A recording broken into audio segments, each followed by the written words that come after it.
Assalamu alaikum. My name is Muhammad Subhan and you are watching SP Tech. Today I am explaining the difference between web pages and website. You may have heard the terms web pages and website, but what's the difference? A web page is a document that displays images, text, videos, and other content in the web browser. A website is a collection of web pages that link together. You've likely visited many websites this week. In fact, you are watching our video on right now. Let's explore an example where you visit your favorite encyclopedia website. When you arrive at the home page, it contains many links to different articles.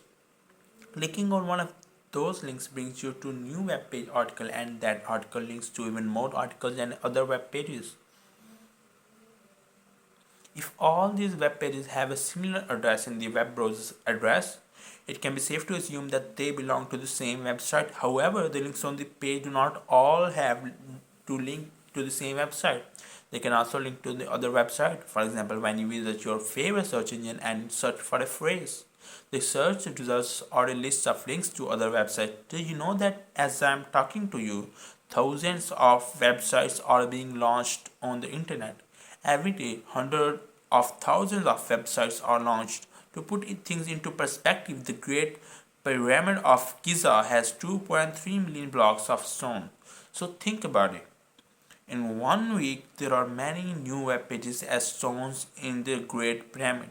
With current internet speeds, it would take 3 million years to download all the web pages on the internet, and all of these billions of varied web pages rely on the same core technologies.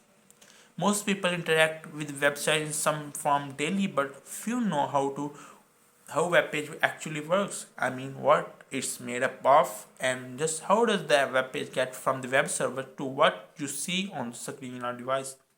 Well, let's explore that now.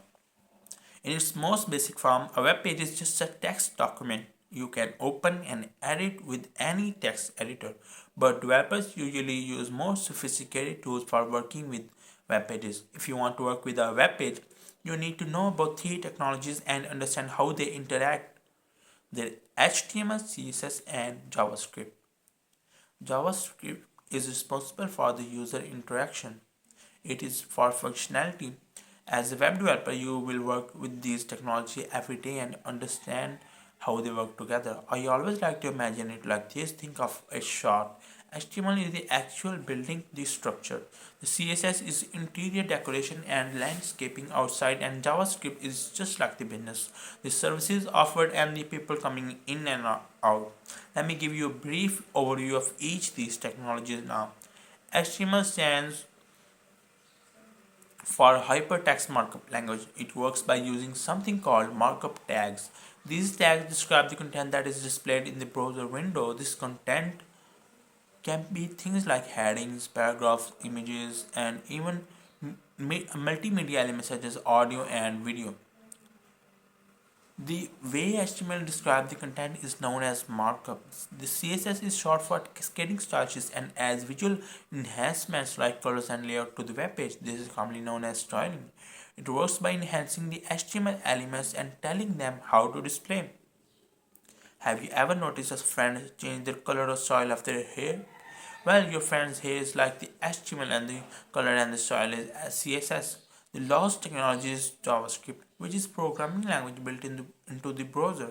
JavaScript provides web developers with tools for interactivity, data processing, control, and action. Have you ever tried to log on to a website only to be told that the information you provided was incorrect, or browse your favorite video streaming site and seen content update in real time? Well, that's JavaScript in action. JavaScript is the powerhouse of a web page. It has the ability to manipulate the content that you see on the screen as you interact with it. In fact, without JavaScript, website would be kind of boring and very limited in terms of what you can do. Okay, you now know about the essential technologies of web page contains, but how exactly does this code get translated to display the content that you see on the screen? When a copy of the web page is sent from the web server to your browser, each line of code is processed in a sequential order from first to last. As each line is interpreted, the browser creates the building blocks, which is the visual representation you see on the screen. This creation process is known as page rendering. The response from the web server must be a complete web page in order to fulfill the request. To show the page in the browser, you will learn more about page rendering from the additional reading at the end of this lesson. And there you have it. You now have joined the exclusive group of developers who know how web page works. You learn about technologies that make up a web page and how they interact with each other. You also learned the page is rendered by the web browser to display what the end users see on the screen. In this time since you started watching this video, another few thousand websites launched. Every one of them is another example of modern web developers building and adding to the ever-growing internet. Are you ready to become one of them? Make sure you subscribe this channel and click on notification icon. Thanks.